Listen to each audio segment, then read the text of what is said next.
Hare Krishna, Hare Krishna, Krishna Krishna, Hare Hare, Hare Rama, Hare Rama, Rama Rama, Hare Hare.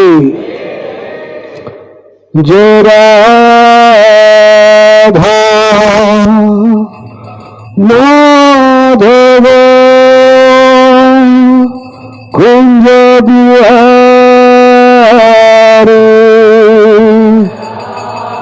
सब बड़े प्रेम से जोर से बोले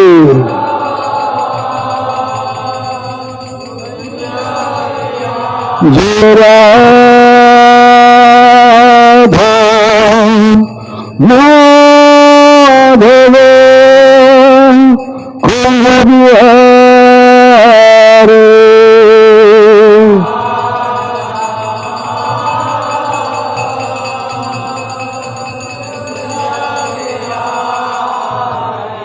जय राधा माधव कुंज बिहारी.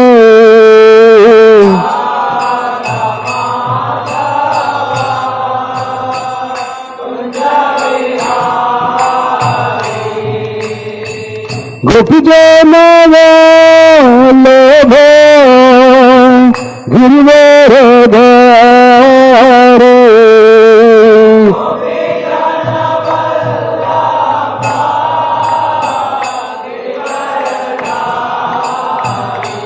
जय गोपीजन वल्लभ गिरिवर धारे.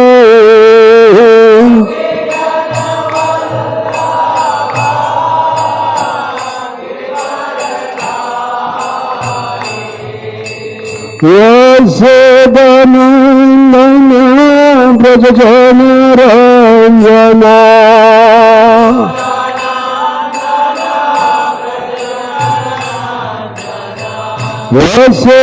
यशोदनन्दन ब्रज जन रंजना.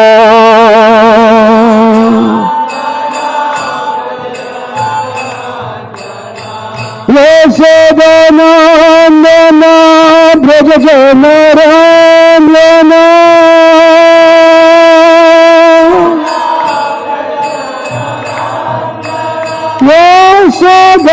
यशोदनन्दन ब्रज जन रंजना.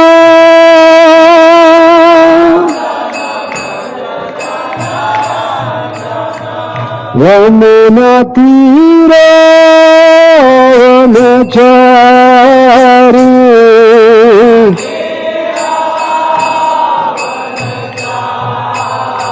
यमुना तीरे वनचारी.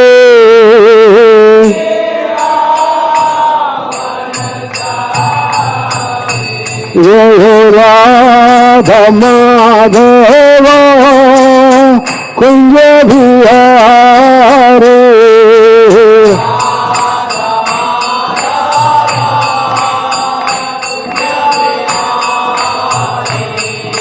गोपीजन वल्लभ गिरिवर धारी.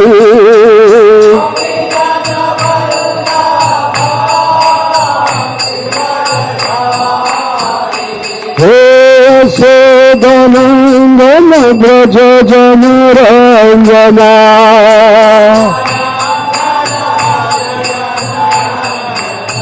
यशोदनन्दन ब्रज जन रंजना.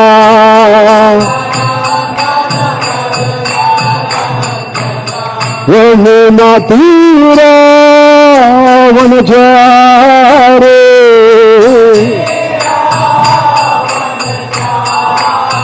यमुना तीरे वनचारी.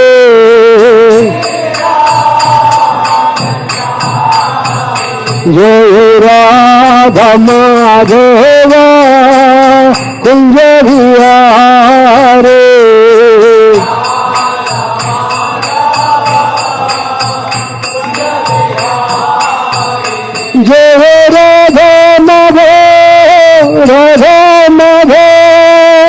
राधा माधव जय राधा माधव।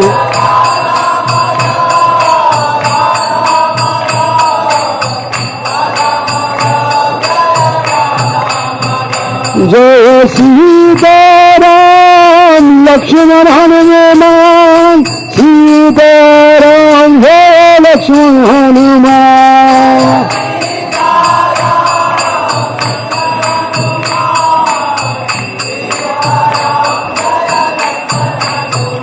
जय गौरे निजय गौरे निजय गौरे निजय जय गौरे निजय।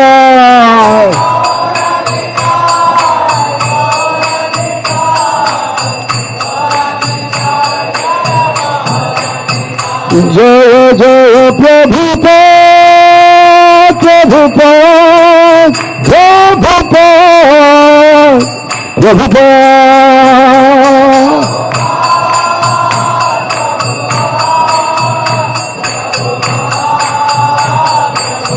नीत गौर हरि बोल हरि बोल हरि बोल हरि बोल।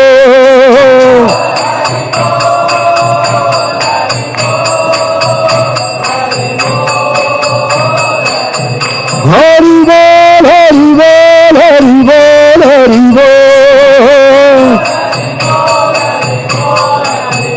हरि हरि बोल हरि बोल हरि बोल हरि बोल। नीत गौर हरि बोल हरि बोल हरि बोल हरि बोल।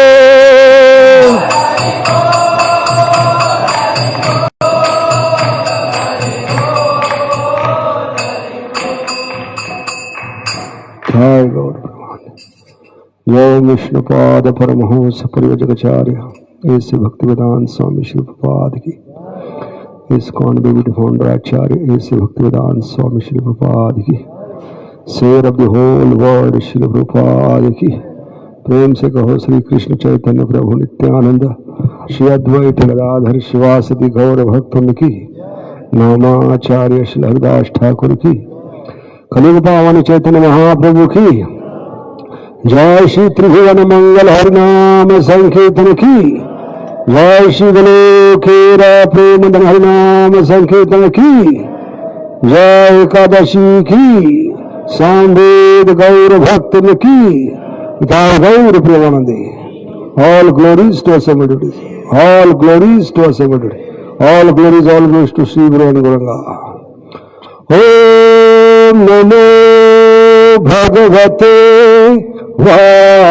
वासुदेवाय।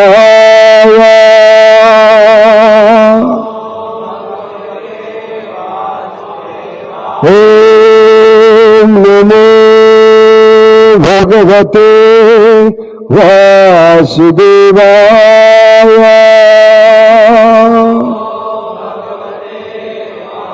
ओम नमो भगवते वासुदेवाय।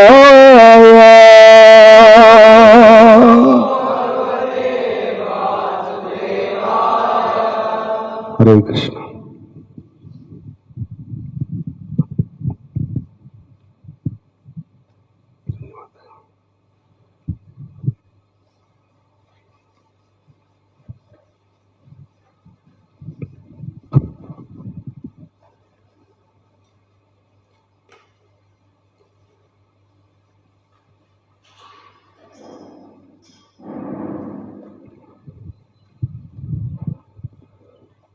तो आज एकादशी है।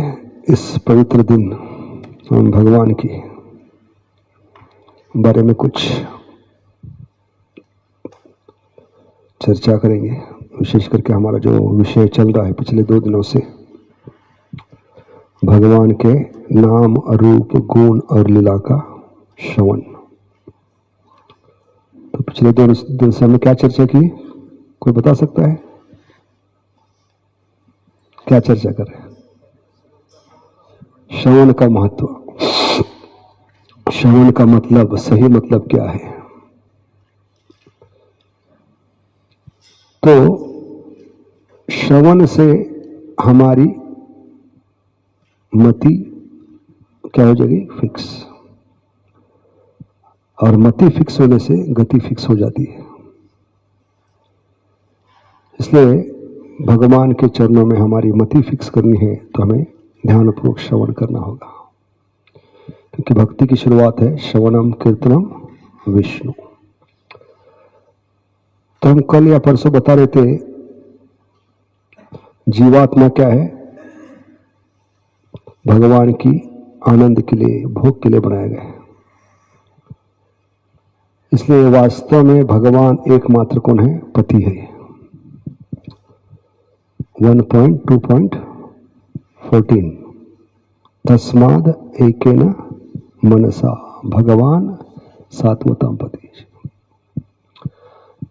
तो इसमें सबसे महत्वपूर्ण कार्य क्या है आत्मा का बताया गया है, कि जब तक आत्मा का कार्य नहीं करते तब तक आत्मा का आनंद संभव नहीं है। क्योंकि सुख 3 स्तर पे होती है, बताया हमने। कौन से 3 स्तर है सुख के? शरीर का सुख दुख, मन की शांति और आत्मा का आनंद। तो मनुष्य जीवन है आत्मा का आनंद प्राप्त करने के लिए, क्योंकि हम शरीर नहीं, मन नहीं, बुद्धि नहीं, अहंकार नहीं, हम कौन है? आत्मा है। इसलिए गीता जहां खत्म होती है भागवतम वहां शुरू होती है। क्या सबूत है? Gita is graduation, Bhagavatam is post graduation, Chaitanya Charitamrita is PhD। इसका सबूत क्या है? हम कहते हैं कि जहां गीता खत्म होती है वहां भागवत शुरू होती है। तो गीता खत्म होती है सर्वधर्मान, लेकिन भागवतम शुरू होते हैं मूल जो आज्ञा है भागवतम की आत्मा के स्तर पे, वो शुरू होती है 1.2.6 सवै पुंसा परो धर्मो यतो भक्तिर अधोक्ष। तो आचार्य यहां पर टीका करते हैं कि गीता की आखिरी आज्ञा है भगवान कृष्ण के रूप में अर्जुन को बता रहे धर्म का त्याग करो। अभी कौन से धर्म का त्याग करने के लिए बोल रहे? शरीर का धर्म, मन का धर्म, बुद्धि का धर्म, अहंकार का जो धर्म है वो धर्म त्याग करना। क्योंकि ये सारे शरीर से संबंधित धर्म अंत में शरीर के साथ नष्ट होने वाले हैं। इसलिए मनुष्य जीवन है शरीर के उद्धार के लिए नहीं है। किसके उद्धार के लिए? आत्मा के उद्धार के लिए। क्योंकि शरीर का उद्धार निश्चित है। भागवतम क्या कहते हैं? 3 में से एक चीज बनोगे आप प्रयास करो या ना करो, 3 में से एक ही चीज बनने वाली है शरीर की। क्या कहती है शरीर की? या तो राख बनोगे, या मिट्टी बनोगे, या विष्ठा बनोगे। हिंदू है तो राख बनोगे, मुसलमान है तो मिट्टी बनोगे, और पारसी लोग ना जलाते हैं ना दफनाते। क्या करते हैं? गीधड़ को डालते हैं, और गीधड़ संडे फिस्ट करके क्या करेगा? अगले दिन आपको विष्ठा के रूप में बाहर फेंक देगा। तो शरीर की गति क्या है? मिट्टी, राख या विष्ठा। इसलिए मनुष्य जीवन है शरीर के उद्धार के लिए, आत्मा के उद्धार के लिए। इसलिए यहां पर बताया कि भगवान क्या करे? ये शरीर के धर्मों को त्याग दो। सर्वधर्मान का मतलब क्या है? जितने भी आपके मनोकल्पनित, मनोधारणा से बनाए गए धर्म है, शरीर, मन, बुद्धि, अहंकार के धर्म सब त्याग दो। सर्वधर्मान परित्यज्य, है कि नहीं? तो गीता में भगवान अंतिम जो आज्ञा दे रहे हैं सर्वधर्मान परित्यज्य, और भागवत में पहली जो आज्ञा है आत्मा के नाते वो क्या है? सवै पुंसा। तो आश्चर्य की बात है, कृष्ण अर्जुन को क्या कह रहे? धर्म का त्याग करो, और वेद व्यास क्या कह रहे भागवत में? अभी धर्म का पालन करो। तो इसलिए हम कंफ्यूज होते हैं। वही भगवान वेद व्यास के रूप में क्या कह रहे?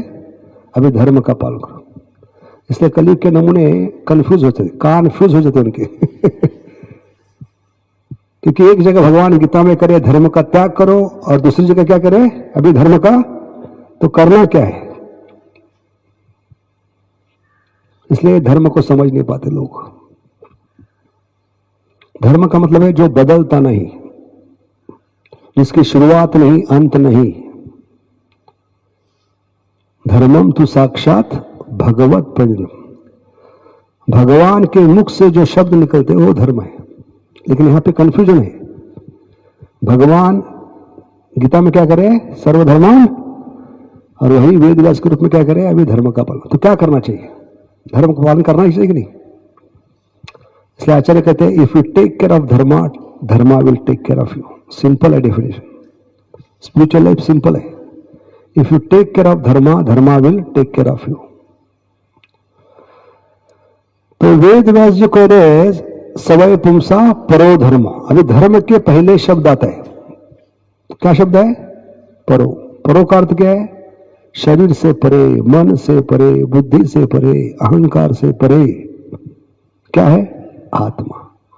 उस आत्मा का धर्म का पालन करने के लिए भागवतम सिखाते।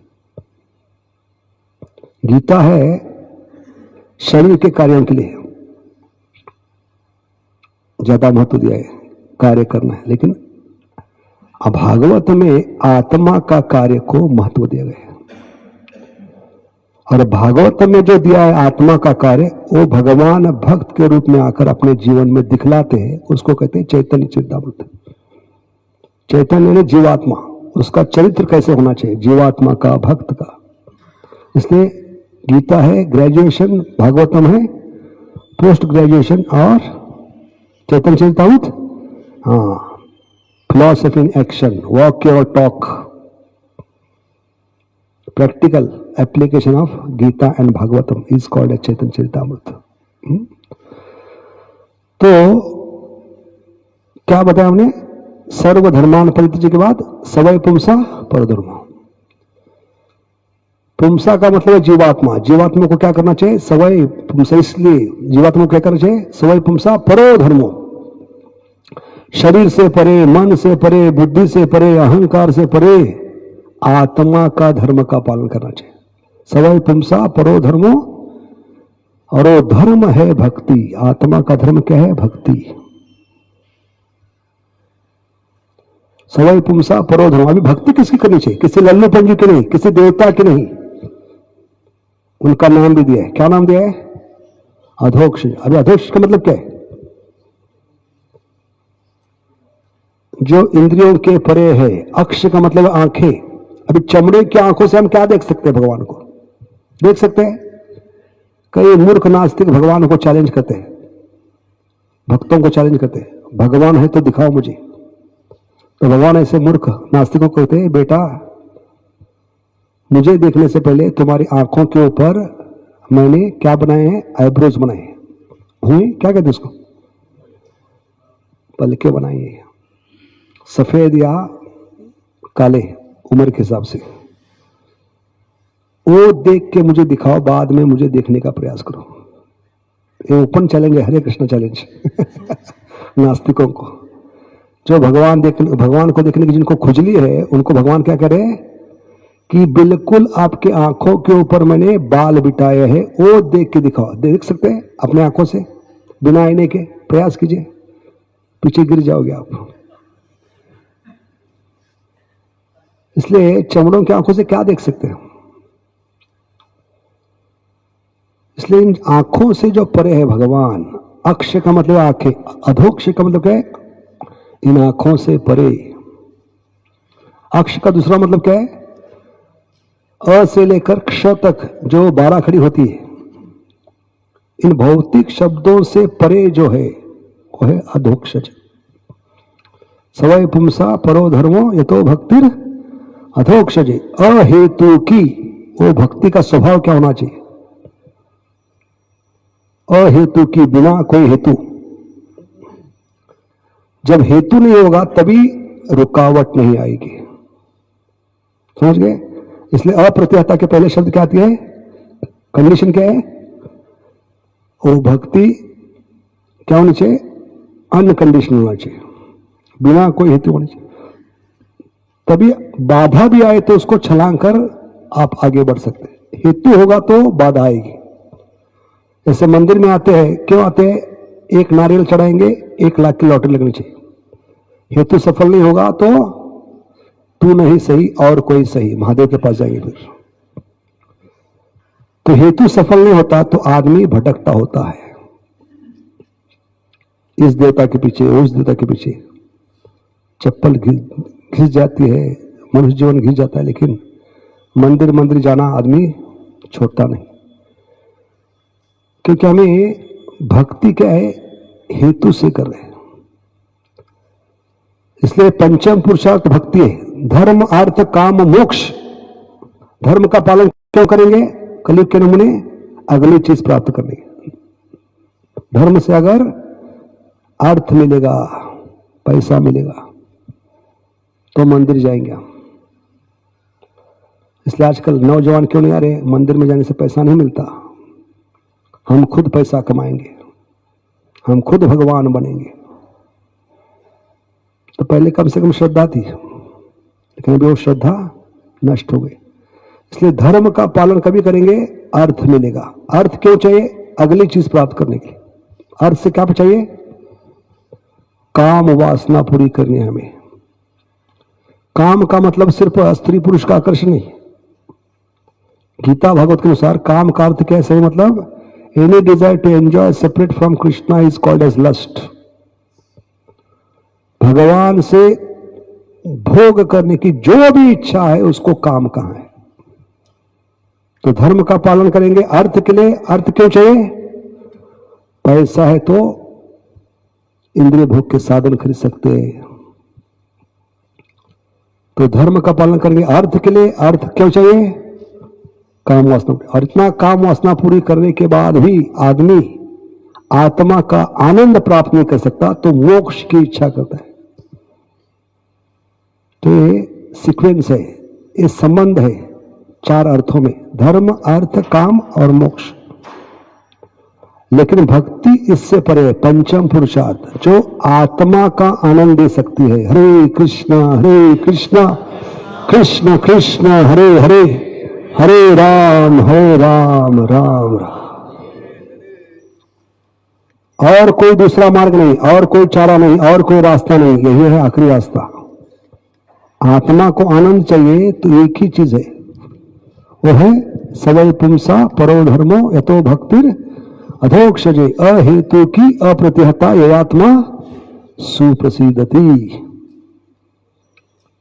इसलिए हम बता रहे थे जितनी खुद की खुशी के लिए प्रयास करेंगे वो खुद खुशी होगी। मनुष्य जीवन पाइया राधा कृष्ण ना भजिया जानिया सुनिया, ये मतलब है खुद खुशी का। खुद की खुशी, उनकी खुशी के लिए। तो इसलिए हमें भगवान के साथ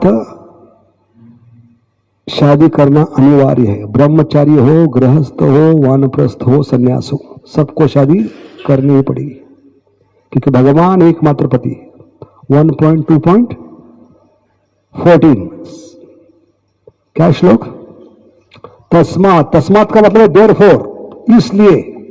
अभी किसी लाइन की शुरुआत इसलिए नहीं होती, देयरफॉर नहीं होती। देयरफॉर इसलिए शब्द कभी इस्तेमाल करते हैं लाइन की शुरुआत में? कुछ बैकग्राउंड होता है, पार्श्वभूमि होती है। तो यहां पे इसलिए शब्द क्यों इस्तेमाल किया है? तस्मात 84 लाख योनि घूमने के बाद मनुष्य जीवन में आए हो, दुर्लभ मनुष्य जीवन में, इसलिए ये मतलब है तस्मात का। इसलिए क्या करो? एकाग्र चित्त से। तस्माद एकेन मनसा। जैसे छोटे बच्चे कड़ी धूप में 12-1 बजे कड़ी धूप में क्या करते हैं? सूर्य की किरणों को केंद्रित करते, एकाग्र करते। किसके माध्यम से?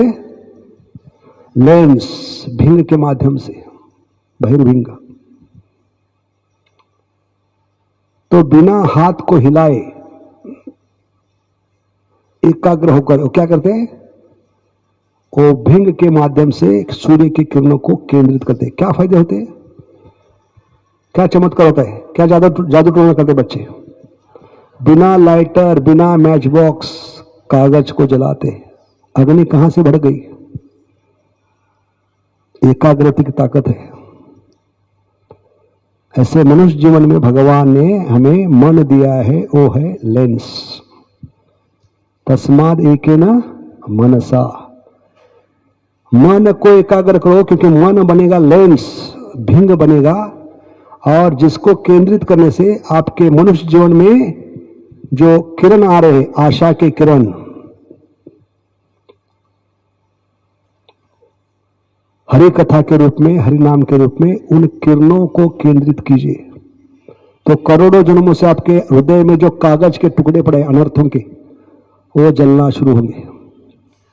नित्यम भागवत सेवया भगवतीर भक्तिर होती नैष्ठ की, ये मतलब है उस श्लोक का। तो केंद्रित करना आवश्यक है, कि जब तक हम एकाग्र चित्त से भगवान पे ध्यान नहीं लगाते, तब तक भगवान प्राप्त नहीं होंगे। समझ गए? तो एकाग्रता आवश्यक है। आप कहेंगे मेरे में एकाग्रता नहीं है, कंसंट्रेशन नहीं है, भगवान ने दिया है। क्या उदाहरण बताया हमने कल परसों? हाँ, शरीर में कोई लकड़ी का टुकड़ा, फांस चला जाता है, तो पूरा आपका चित्त कहां होता है, आपका कंसंट्रेशन कहां होता है? खा नहीं पाएंगे, सो नहीं पाएंगे, कुछ भी नहीं कर पाएंगे। 24 घंटा 7 दिन जब तक वो फांस शरीर से बाहर नहीं निकालते, आपका जीना हराम हो जाएगा। ऐसे कंसंट्रेशन पावर है, हम शरीर पे लगा रहे हैं। वो कंसंट्रेशन पावर किसमें लगाना है? श्रोतव्य कीर्तितव्य ध्येयश्च पूज्यश्च नित्यदा, उसमें लगानी है। कि आत्मा के 4 ही कार्य होते, 5वां कार्य कोई नहीं है आत्मा का। तो इतना महत्वपूर्ण कार्य बताए, सुनना, श्रोतव्य, कीर्तन करना, कीर्तव्य, भगवान पे ध्यान करना और भगवान का पूजन करना। इसलिए हम बता रहे थे, amongst all the साधनास king of all Sadhana is hearing and chanting. क्यों? क्योंकि जप करते हैं तो जप में आत्मा के चारों कार्य एक साथ हो जाते हैं, 100 सोनार की 1 लोहार की। इसलिए chanting is king of all sadhanas. कैसे? आत्मा के 4 कार्य क्या है? श्रवण, श्रोतव्य, कीर्तितव्यश्च, ध्येयश्च, पूज्यश्च। श्रवण करना, कीर्तन करना, ध्यान करना, पूजन करना। कैसे? 4 कार्य एक साथ होते हैं 16 शब्द बोलने से। हरे कृष्ण कृष्ण कृष्ण हरे हरे, हरे राम राम राम। कोई बता सकता है 4 कार्य कैसे होते हैं? 16 शब्द उच्चारण सुनने से कैसे? हाँ, उच्चारण करें, कीर्तन हो गया 16 शब्दों का। वही 16 शब्द सुन रहे, श्रोतव्य हो गया, तो 2 अंग तो हो गए आत्मा के।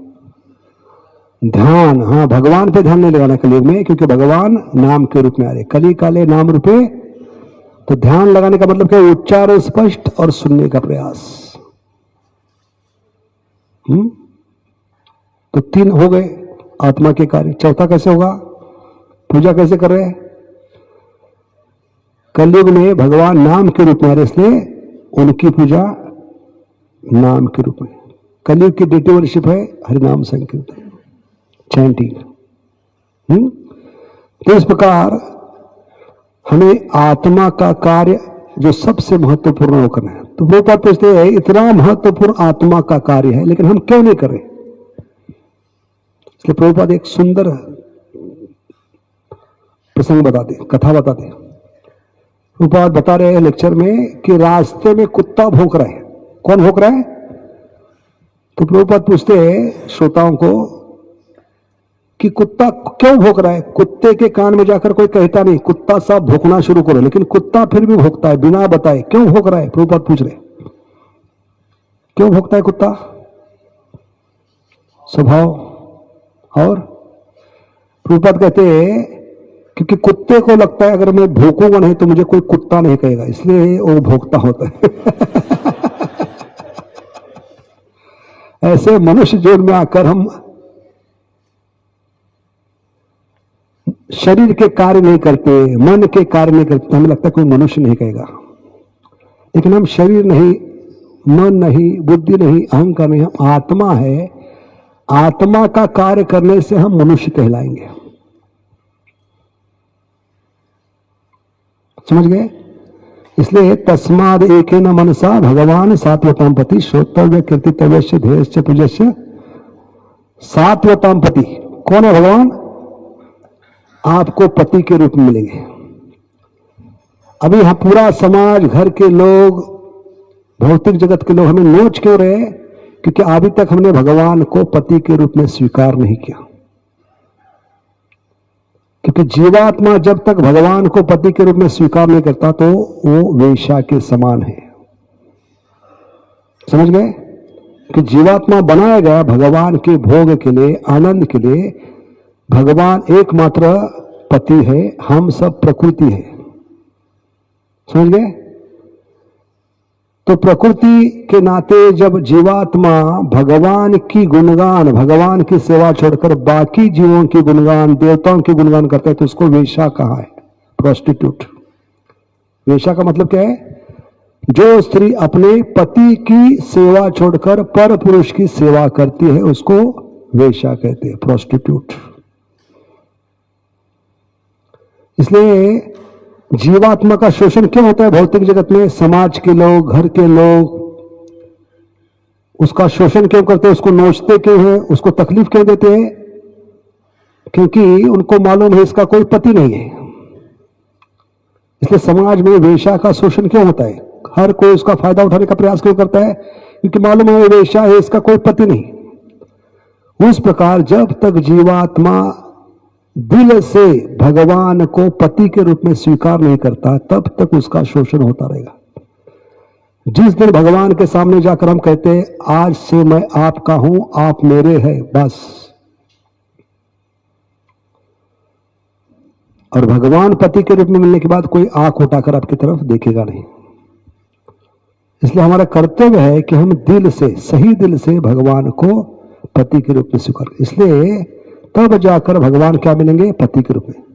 ये मतलब है सात्वतम पति, भक्तों के सच्चे रक्षक। तस्माद एकेन मनसा भगवान सात्वतम पति। अरे पति का अर्थ क्या है? कितने लोगों ने शादी की है? हाथ ऊपर कीजिए। कितने लोगों की शादी हो गई है? घबराइए मत, दोबारा नहीं करवाएंगे। पति का मतलब क्या है?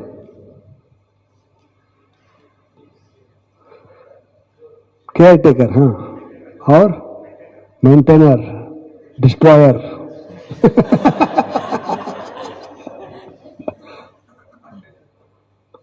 पति का सही मतलब है भागवत के अनुसार जो मृत्यु में भी साथ छोड़ता नहीं, उसको पति कहते हैं।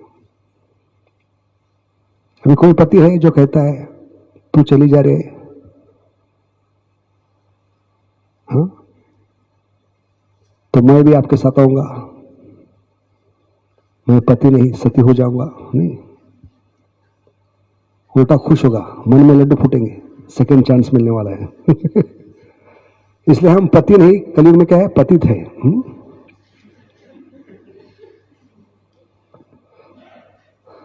तो पति का मतलब है मृत्यु में भी साथ नहीं छोड़ता।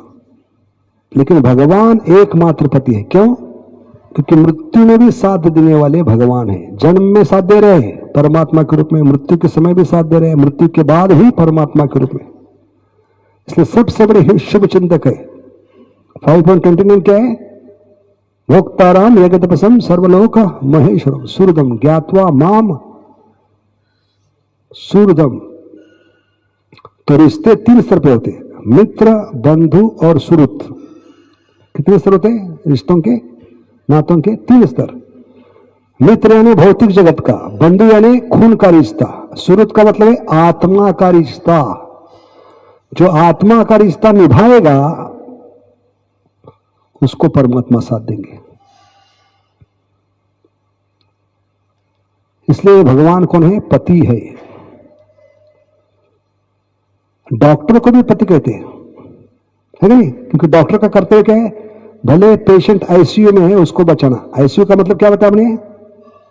जिस कमरे में जाने के बाद यमराज और यमदूत 24 घंटा उसके साथ बैठे हैं और बार बार उसको कह रहे पेशेंट को तुझे देख लूंगा, आई सी यू। कैसे जिंदा बाहर निकल रहे। तो ऐसे पेशेंट को बचाने की जिम्मेदारी किसकी होती है? डॉक्टर को। मृत्यु में बचाने वाला उसको पति कहते हैं। इसलिए शायद कलयुग में डॉक्टर के नाम पति से होते, एलोपैथी, होम्योपैथी, नेचुरोपैथी।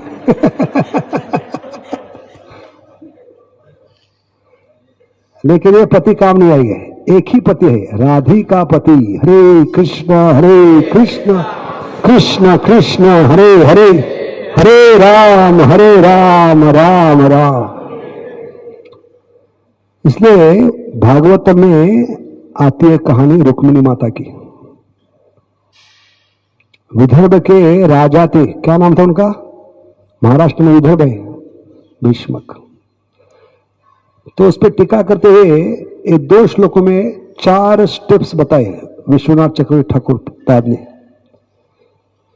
कि जीवात्मा को भगवान पति के रूप में कभी मिलेंगे, और भगवान जैसे रुक्मिणी माता का हरण के हमारा भौतिक जगत से हरण कभी करेंगे, किडनैपिंग।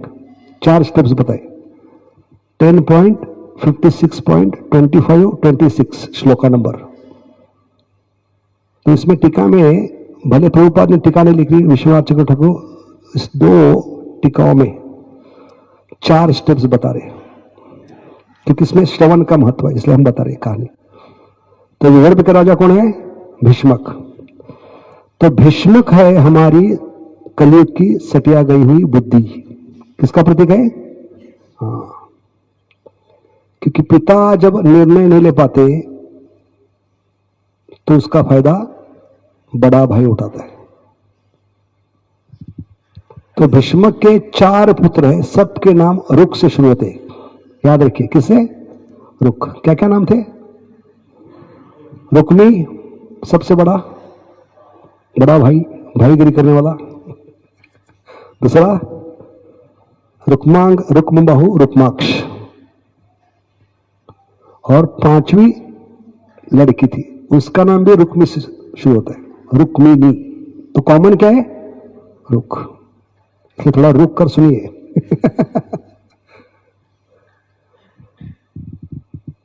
तो भीष्मक की तुलना आचार्य करते हैं किससे? हमारी कलयुग की बुद्धि जो मारी गई है, जो घुटने में होती है, जो काम नहीं करती, गलती से काम करती है तो दर्द होता है। इसलिए कलयुग में घुटनों का प्रॉब्लम ज्यादा है, यही कारण है।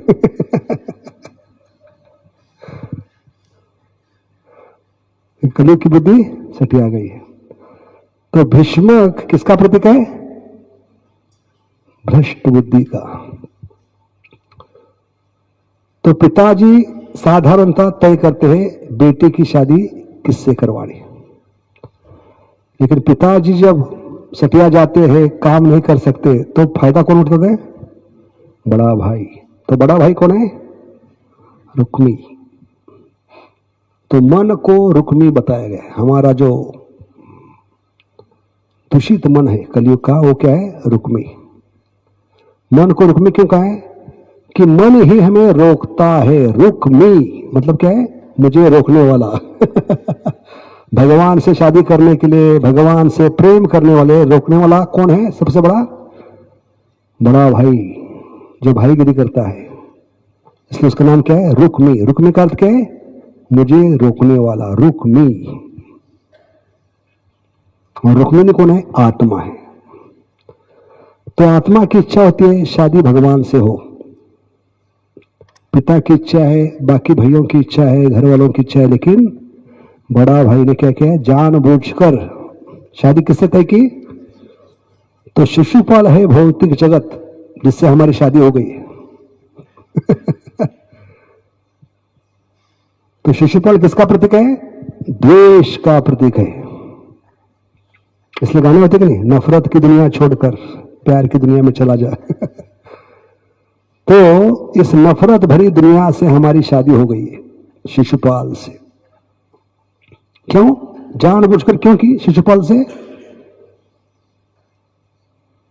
क्योंकि भगवान के प्रति क्या था? उसका द्वेष था।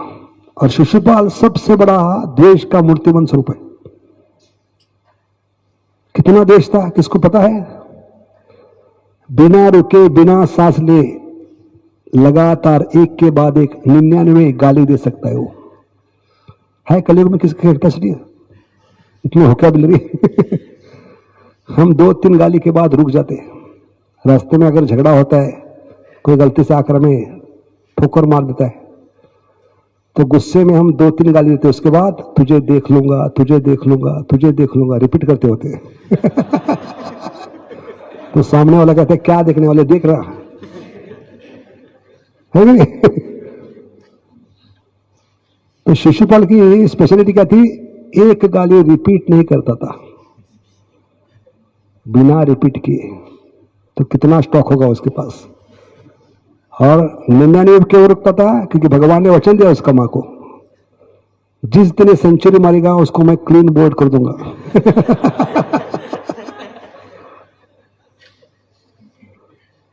इसलिए हर बार 99 के बाद रुक जाता, क्योंकि हमेशा काउंटर लेकर भर 95, 96, 97, 98, 99, फिर सेकेंड इनिंग शुरू हुआ वापस।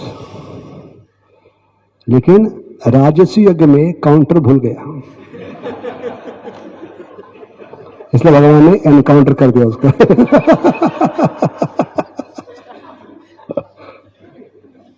क्योंकि भगवान आज गिनती कर रहे थे खुद। आज तक शिशुपाल गिनती कर रहा था, लेकिन भगवान आज उसकी गिनती करते हैं। तो इतना देश है, लेकिन हम उस शिशुपाल के बाप हैं सब लोग।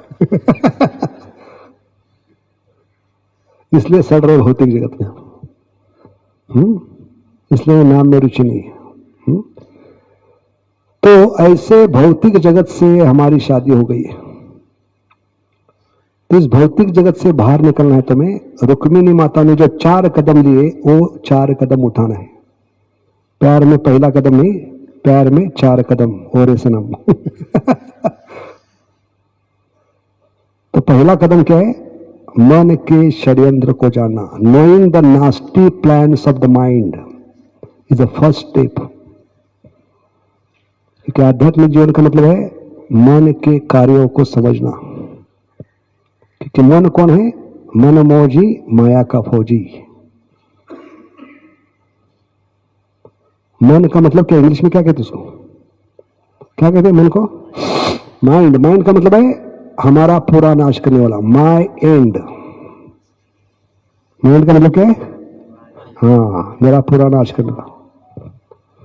इसलिए मन पे भरोसा नहीं रखना है। तो श्रवण हमें पहली बार जीवन में बताता है, जिस पे भरोसा रखकर आप जी रहे, वो सबसे बड़ा दुश्मन मन है। आज तक हम मन को सबसे बड़ा मित्र समझते, लेकिन जब श्रवण ध्यान प्रयोग करते हैं तो पता चलता है कि दुश्मन बाहर नहीं, अंदर बैठा है। और वो सबसे वफादार कुत्ता है, गुलाम है, हमारे सबसे बड़े दुश्मन माया का। इसलिए माया हमें परास्त कर रही है बार बार। हम माया को परास्त क्यों नहीं कर पा रहे? क्योंकि सबसे बड़ा खुफिया जासूस माया का हमारे अंदर बैठा है। और वो अकेला नहीं, उसके साथ 6 सरसेनापति है, 6 प्रिय करे। Mind has got 6 पैरामोर्स। पैरामोर क्यों? क्योंकि मन को सबसे प्यारे है पैरामोर। काम, क्रोध, लोभ, मद, मोह, मत्सर्य। तो ऐसे मन और उनके सहपाठियों के साथ हम जी रहे हैं। लेकिन श्रवण हमें क्या बताता है कि आप कितने भयंकर विकट परिस्थिति में हो। जिसके भरोसे पे आप जी रहे हो सबसे बड़ा दुश्मन है। ये सिर्फ श्रवण करने से हमें पता चलता है। तो मन के षड्यंत्र को जानना, मन किस प्रकार काम करता है। क्योंकि मन वेश्या के समान है। मन को वेश्या क्यों कहें? क्योंकि मन भगवान की सेवा में होना चाहिए। मनः, उसको उल्टा पर देख तो क्या होता है? नमः, हमेशा भगवान के चरणों में होना चाहिए। लेकिन वो किसका काम कर रहा है? अभी सबसे बड़े दुश्मन माया का काम कर रहे हैं। भगवान की सेवा छोड़कर वो पर पुरुष या पर व्यक्ति की सेवा करे, इसलिए उसको वेश्या का है। तो मन अकेला नहीं, सोचिए पत्नी वेश्या के समान है, चरित्रहीन है,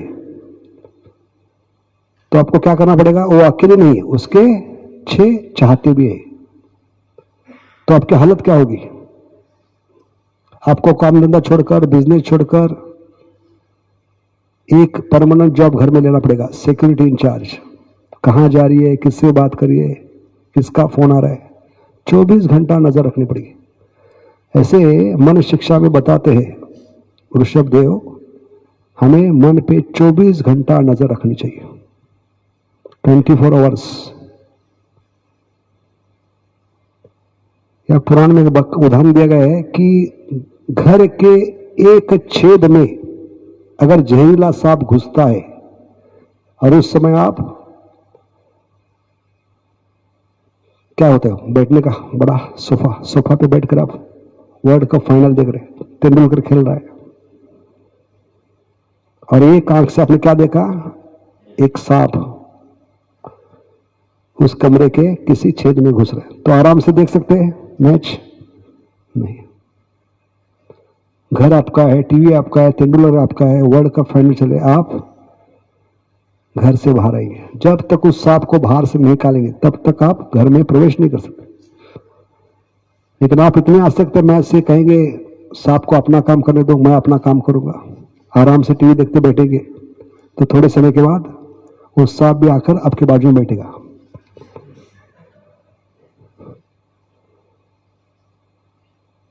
और मैच नहीं दिखेगा, आपकी तरफ दिखेगा, इसका चैनल कभी बंद करना है। तो इतने परेशान होते हैं एक सांप घुसने से। तो शास्त्र पुराण कहता है ये शरीर भी एक कमरे के समान है और उसमें 9 छेद है। कितने? एक नहीं, 2 नहीं, 9 छेदों से सांप घुस गए। काम, क्रोध, लोभ, मद, मोह, मत्सर। तो एक सांप घुसने से हम इतने परेशान होते हैं, इतने सतर्क होते हैं। तो कई जन्मों से 9 छेदों से कितनी बार सांप अंदर घुस गए, फिर भी हम सतर्क नहीं, लापरवाह है। इसलिए हमें बहुत ही ध्यानपूर्वक सुनकर मन के षड्यंत्र को जानने का प्रयास करना। Knowing the nasty plans of the mind is the first step in God realisation. तो मन के षड्यंत्र का कैसे कैसे जाना रुक्मिणी ने? कि जिसको सबसे बड़ा हित चिंतक समझ रही थी, पिता के बाद अगर कोई सबसे बड़ा हित चिंतक होता है बड़ा भाई, जिसके भरोसे पे वो जी रही थी रुक्मिणी, उसने ही सबसे बड़ा धोखा दिया। ये षड्यंत्र जब पता चला तो पहला कदम है, इस षड्यंत्र को रुक्मिणी माता ने जान लिया कि भाई क्या निकला? गद्दार निकला। तो पहला कदम लिया है, मन के षड्यंत्र को, भाई के षड्यंत्र को समझ लिया उसने। उसके बाद दूसरा कदम क्या है? तुरंत भगवान को लव लेटर लिखा। ये पहला लव लेटर है। 5000 साल पहले एक खुद राजकुमारी खुद लेटर लिख रहे हैं, मुझे भगा कर लेके जाओ। सोचिए आजकल के बच्चों को लेटर मिलेगा तो कितने खुश होंगे वो, है कि नहीं? तो पहला लव लेटर 5000 साल पहले लिखा गया है। और ये लव लेटर, प्रेम पत्र किस भाषा में था? संस्कृत। इसलिए प्रभुपाद कहते हैं हमें भी रोज भगवान को 2 घंटे लेटर लिखना होगा, और ये लेटर संस्कृत में होना चाहिए। हरे कृष्ण कृष्ण कृष्ण हरे हरे, हरे राम राम। तो यहां पे हरे कृष्ण महामंत्र का अर्थ बताते प्रभुपाद। हरे कृष्ण महामंत्र का अर्थ क्या है? हे भगवान की शक्ति हमें आपकी सेवा में लगाए, क्योंकि भौतिक जगत से शादी करके मैं पछता रही हूं। कई जन्मों से कई जीवों की सेवा करते आ रही हूं, लेकिन ना मैं सुखी हूं ना ये जीव सुखी है। अभी न्याय की सेवा करके मैं पक चुकी हूं, ऊब चुकी हूं। अभी मेरी बुद्धि जागृत हो गई है, मैं आपकी सेवा में लगना चाहती हूं। यह अर्थ है, मुझे आपकी सेवा में लगाए। इसका इनडायरेक्ट मतलब क्या है? Give me voluntary retirement from Maya, I want to take your service please. इसलिए प्रेम पत्र संस्कृत में है और इसे कम से कम रोज 2 घंटे लिखना है। तो पत्र लिखा, उसको अपने पास नहीं रखा, लॉकर में नहीं रखा, छुपा के नहीं रखा, पोस्ट बॉक्स में नहीं डाला। कैसे पहुंचा भगवान तक? ब्राह्मण के माध्यम से। ऐसे प्रभुपाद कहते, ये हमारा जो भी खत है 2 घंटे जो लिखेंगे, जब करेंगे, वो संस्कृत में लिखा हुआ खत भक्तों के माध्यम से नहीं, भक्तों के संग में होना चाहिए, तभी भगवान तक पहुंचेगा। न हम तिष्ठामि वैकुंठे न हम योजना मृदेशवा यत्र गायन्ति मद भक्ता तत्र एकाकी नाही बल पाए हरिनाम संग। उत्पात ये केवल क्या श्लोक है? एकांत की भक्ति उत्पात ये वही केवल, क्योंकि भगवान भक्तों के बिना अधूरे हैं, भगत के वश में होते हैं भगवान। जैसे बंबई में ट्रेन में चढ़ना है तो आपको क्या करना है? सिर्फ प्लेटफॉर्म टिकट खरीदना है। ऐसे भगवत धाम जाना है तो प्लेटफॉर्म क्या है? भक्तों के संग में आना है।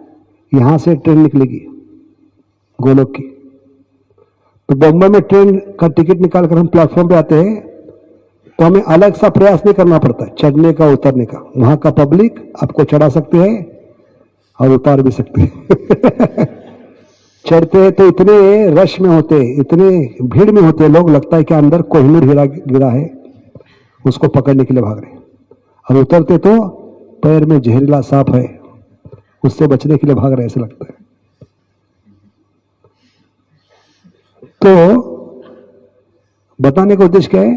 एक खत जो लिखेंगे 2 घंटा, वो ब्राह्मण के समान कौन है? वैष्णव। वैष्णव के माध्यम से ही एक खत भगवान तक पहुंचेगा। तो ये तीसरा कदम है। और चौथा कदम क्या है? ये तीनों कदम लेने में लापरवाही नहीं करना है। शुभस्य शीघ्रम, क्योंकि मन नेता के समान है। नेता जैसे एक पार्टी से दूसरी पार्टी बंदर के समान कूदते हैं, ऐसे मन क्या करेगा? अगर तुरंत इस पे कार्य नहीं करेंगे तो मन चेंज हो सकता है। तो जब भी अच्छी आइडिया आती है तुरंत करना चाहिए, सुबह से शीघ्र, क्योंकि डिले का मतलब है ढीले। हाँ, इसलिए ये 4 कदम रुक्मिणी माता ने लिए।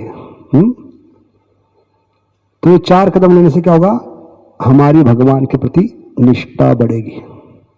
कितनी निष्ठा थी, कितना विश्वास था? ये 4 कदम लेने से भले भगवान अभी तक खत मिलने के बाद पहुंचे नहीं, अभी अगले क्षण रुक्मिणी माता को शिशुपाल के गले में जबरदस्ती क्या डालना पड़ता था? माला डालना। क्योंकि माता के मंदिर में जाकर, अंबा माता ना, अंबा माता के मंदिर में जाकर वो बाहर आई, तब तक भगवान नहीं आए थे। तो कितनी निष्ठा थी, कितना विश्वास था। श्रद्धा शब्द विश्वास कहे सुदृढ़ निश्चय कृष्ण भक्ति कहले सर्वकृत। ये रुक्मिणी माता सिखलाती है। अभी अंबा के मंदिर से बाहर आ गई, अगले क्षण उसको गले में माला डाली है, लेकिन वो सोच नहीं रही थी भगवान तू नहीं सही और कोई सही, शिशुपाल सही नहीं।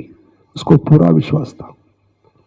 और ये विश्वास आएगा ये 4 कदम लेने से, श्रवण कीर्तन करके। हरे कृष्ण कृष्ण कृष्ण हरे हरे, हरे राम। इसलिए इंद्रियों की निष्ठा बढ़ाने के लिए आवश्यक है जप। तो निष्ठा कैसे बढ़ेगी? जो भगवान ने इंद्रिया दे उनकी सेवा में लगाने से, सिर्फ और सिर्फ उनकी सेवा में।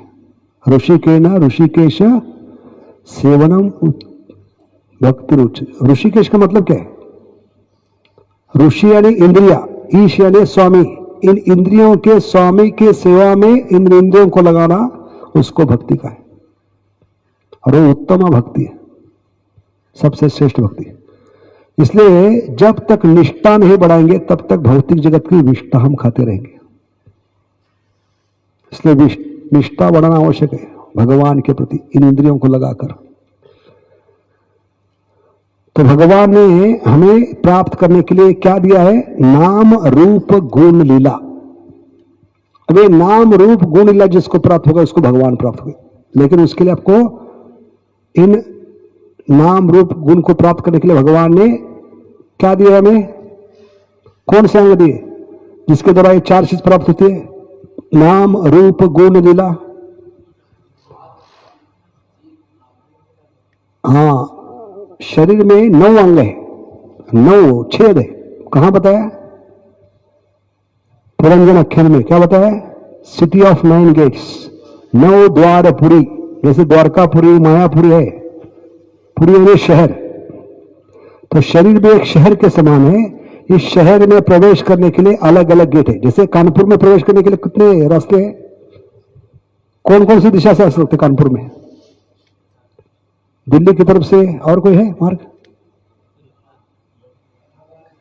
इलाहाबाद, झांसी। तो इस शहर में, पूरी शहर कानपुर शहर में प्रवेश करने के लिए जितने भी गेट है, उसको ऐसे शरीर में प्रवेश करने के लिए कितने गेट है?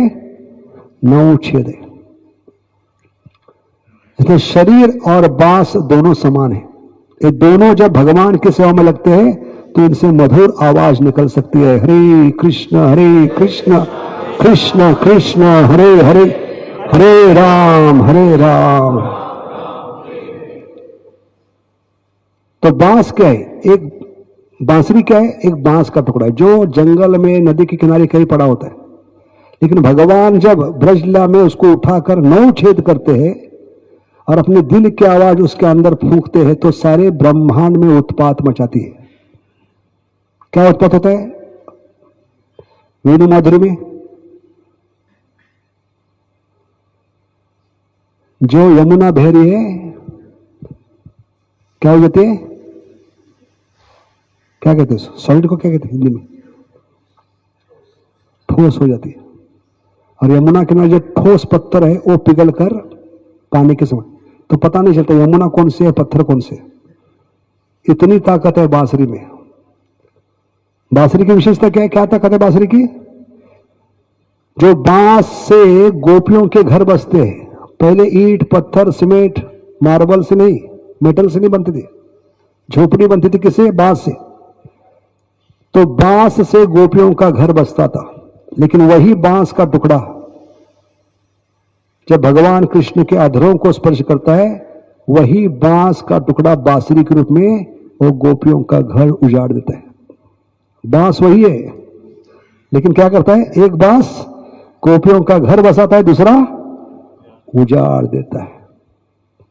इतनी ताकत है जब भगवान के सेवा में लगते हैं। इसलिए आचार्य कहते हैं मनुष्य जीवन और बांस में समानता है बांसुरी में, क्योंकि मनुष्य जीवन में भगवान ने क्या बनाए? बांसुरी के समान 9 छेद बनाए। तो 9 छेदों में से 7 छेद चेहरे पे। इसलिए फेसबुक बहुत फेमस है। फेसबुक क्यों फेमस है? तो बड़ा फेमस क्यों है? 9 में से 7 छेद चेहरे पे। कौन कौन से छेद है? 2 नाक की पुड़िया, 2 कान की पुड़िया, 2 आंख की पुड़िया और 1 मुंह। 2 2 2 और 1 कितने हो गए? प्लस 2 एक्स्ट्रा आगे पीछे, 7 और 2 9 हो गए। तो चेहरे पे जो 7 होल है वो हमें भगवत धाम ले जा सकते हैं, क्योंकि उससे हमें क्या मिलेगा? भगवान का नाम रूप और गुण मिलेगा। तो पहला है नाम। नाम कैसे प्रकट होगा? जीवा से। अगर जीवा भगवान की सेवा में लगाते तो उसको क्या कहते हैं? असती। जीवेर लालसा इति उति धाय शिष्णोदर कृष्ण नहीं पाए। जीवा रडार के समान है। कितनी बड़ी जहाज क्यों न हो, पानी के चलने वाली जहाज कितनी बड़ी न हो, उसको दिशा दिखाने वाला छोटा सा लोहे का टुकड़ा होता है, उसको रडार कहते हैं। वो तय करता है दक्षिण में जाएगी, उत्तर में जाएगी, पूर्व में, पश्चिम में। ऐसे मनुष्य शरीर भी एक नाव के समान है और ये भव सागर को पार करके भगवत धाम भी ले जा सकती है और नरक भी ले जा सकती है। ये मतलब है जीवेर लालसा इति उति धाय। तो इस जीवा की निष्ठा में बढ़ना है। खाना है तो सिर्फ भगवान का भोग लगा है, प्रसाद, और बोलना है तो सिर्फ भगवान के बारे में, हरे कृष्ण कृष्ण कृष्ण हरे हरे, हरे राम राम राम। तो ये सिर्फ और सिर्फ भगवान की सेवा में लगेगा तो उससे निष्ठा बढ़ेगी। लेकिन इससे भी पूरा 100% फायदा नहीं होगा। सिर्फ बोलने से नहीं होगा, सुनना पड़ेगा, है कि नहीं? बोलना 50% हो गया, और इस्कॉन में यही प्रॉब्लम है, सिर्फ बोल रहे हम सुन नहीं पाए हरे कृष्ण महामंत्र। इसलिए कान का महत्व बताए। भक्ति शुरू होती है कान से। भले भगवान का नाम जीवा से प्रकट होता है, लेकिन पूरा कभी होगा। हमने क्या बताया यज्ञ में सबसे महत्वपूर्ण क्या है? जीवा रूपी चम्मच से भगवान का नाम जो क्या है, शुद्ध घी है, वो यज्ञ कुंड में जाना चाहिए, तभी यज्ञ पूरा होगा। हरे कृष्ण कृष्ण कृष्ण हरे हरे, हरे राम क्यों बता रहे कान का महत्व? क्योंकि कान से क्या मिलेंगे? काना मिलेंगे। तो जीवा से भगवान का नाम प्रकट होगा, लेकिन उसको कान में पहुंचाने की जिम्मेदारी 50% काम होगा उच्चारण, बाकी 50% वो कान में जब पहुंचेगा भगवान का नाम तब पूरा होगा। तो जीवा की निष्ठा बढ़ाएंगे और उसको सुनेंगे तो क्या होगा? भगवान जो प्रकट हो रहे वो हमारे मन के जो कालिया के समान उसका दमन कर सकते हैं। तो पहला नाम हो गया, जीवा से नाम प्रकट होगा। उसके बाद क्या है? नाम के बाद नाम रूप कैसे प्रकट होगा? आंखों से। लेकिन आंखों में भगवान बसेंगे कभी जब कान में दवाई डालेंगे। यह अनोखी दवाई, भगवान की नाम, भगवान की कथा, जो कान में डालने से आंखों में असर होगा। कहां बताया है? प्रेमांजन छिरित भक्ति विलोचनेन संता सदैव हृदयेषु विलोकयन्ति यं श्याम सुंदर अचिंत्य गुण स्वरूप गोविंदमादि पुरुषम समहाउ बचाओमी।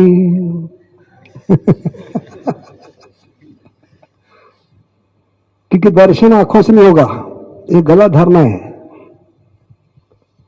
अगर दर्शन आंखों से होगा तो बिलवा मंगल ठाकुर कैसे देखेंगे? इतने महान भक्त कैसे होते? तो दर्शन आंखों से नहीं होता है, दर्शन हृदय में होता है। प्रेमांजन छुरित भक्ति विलोचनेन संता सदैव हृदयेषु, बाहर नरसिंहो हृदय नरसिंहो। तो गलत धारणा निकाल के रखना है। आंखों से हम चमड़े की कुछ नहीं दे सकते, देखने वाले वो है।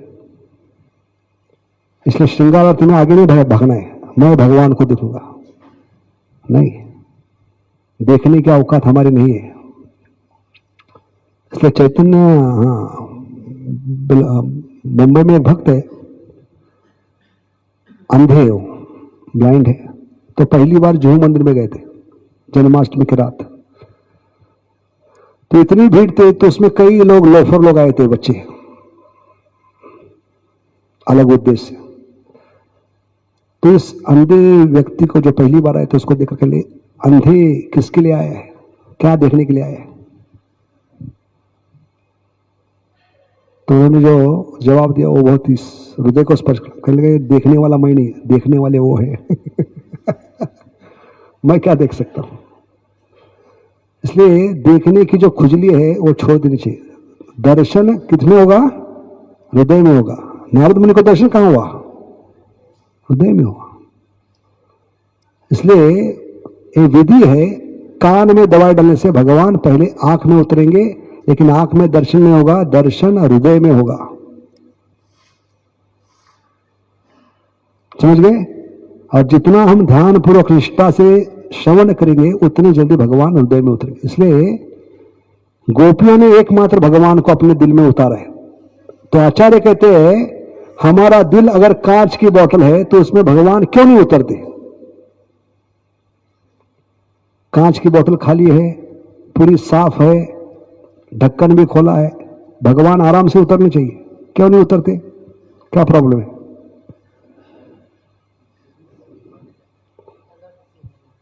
नहीं, सब कुछ ठीक है, फिर भी भगवान क्यों नहीं उतरते?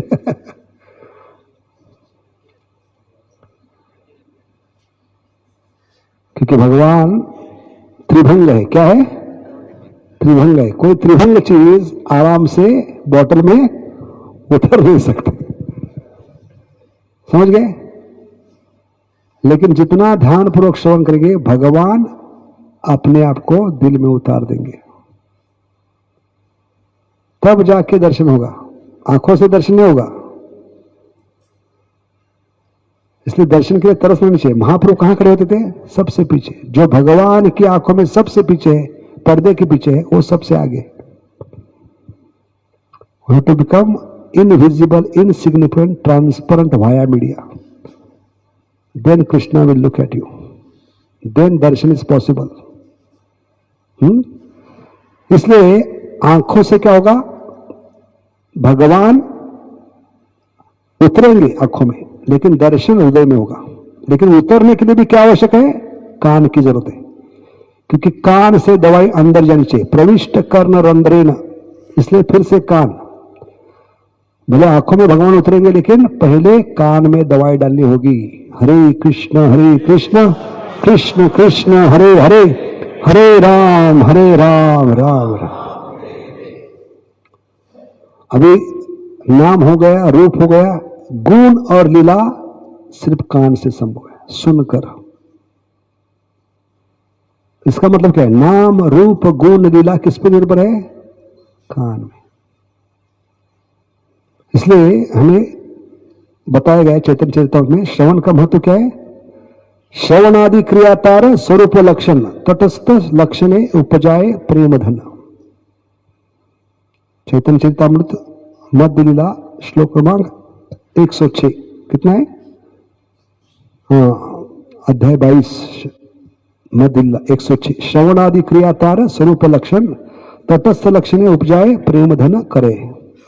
और उसके बाद जो श्लोक है महत्वपूर्ण, 107, चैतन्य चरितामृत अध्याय 22 मध्य लीला 107। नित्य सिद्ध कृष्ण प्रेम साध्य कबु नए, श्रवणादि शुद्ध चित्त करे उदय। इसलिए कल हम देखेंगे कि 7 स्तर पे, कल नहीं है, संडे ना, अगला संडे है, कल भी है,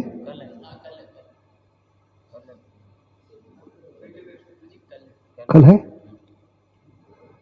संडे था शेड्यूल में कुछ, तो संडे भी है। ओके, तो कल हम इसको पूरा करेंगे। और फाइनल जो मैच होगा world cup, why there is no transformation. इतना सुनने के बाद भी, पिछले 4 दिन से सुन रहे श्रवण के बाद, तो हमें बदलाव क्यों नहीं हो रहे हैं? Why there is no transformation, यह अंतिम विषय होगा। लेकिन कल हम सुनेंगे गीता भागवत के अनुसार 7 स्तर पे श्रवण किस प्रकार कार्य करता है, और श्रवण के सबसे महत्वपूर्ण फायदे क्या है आत्मा के स्तर पे, और 8 प्रकार के श्रोता क्या होते हैं। 8 प्रकार के श्रवण क्या होते हैं? श्रोता के 3 प्रकार होते हैं, श्रोता, सोता और सरोता। सरोता मतलब क्या है? जो काटने वाला, सुपारी काटने वाला, उसका कहते हैं सरोता, कहते हैं, क्या कहते हैं? हाँ, तो श्रवण के बीच में जो वक्ता को काटते हैं उनको श्रोता कहते हैं, और जो सोते होते हैं उनको सोता कहते हैं, और जो ध्यान पूर्वक श्रवण करे उसको, तो श्रोता के 3 प्रकार थे, श्रोता, सरोता और सोता। तो 4 प्रकार के सकारात्मक श्रवण है, 4 प्रकार के नकारात्मक, उसकी कल चर्चा होगी। और 7 स्तर पे श्रवण किस प्रकार कार्य करता है, और श्रवण का आत्मा के स्तर पे सबसे बड़े फायदे क्या है, एक कल का विषय होगा। और संडे को क्या करेंगे हम? इतना सुनने के बाद भी परिवर्तन क्यों नहीं है? सिर्फ पड़ी और बर्तन हो रहा है हमारे जीवन में, परिवर्तन कभी होगा? इसलिए कल हम चर्चा करेंगे इस विषय को लेकर। बहुत बहुत धन्यवाद। हरे कृष्ण। और संडे थोड़ा प्रश्न उत्तर के लिए समय रखेंगे, ठीक है? अगर इतना सुनने के बाद भी समझ नहीं आया, ट्रांसफॉर्मेशन नहीं हुआ, तो प्रश्न उत्तर होंगे, ठीक है? हरे कृष्ण। बोलो केरा प्रेमधन हरिनाम संकीर्तन की, त्रिभुवन मंगल हरिनाम संकीर्तन की, हरे कृष्ण महामंत्र की, सेर of the whole world Srila Prabhupada की, गौर प्रेमानंद। बहुत बहुत धन्यवाद। हरे कृष्ण।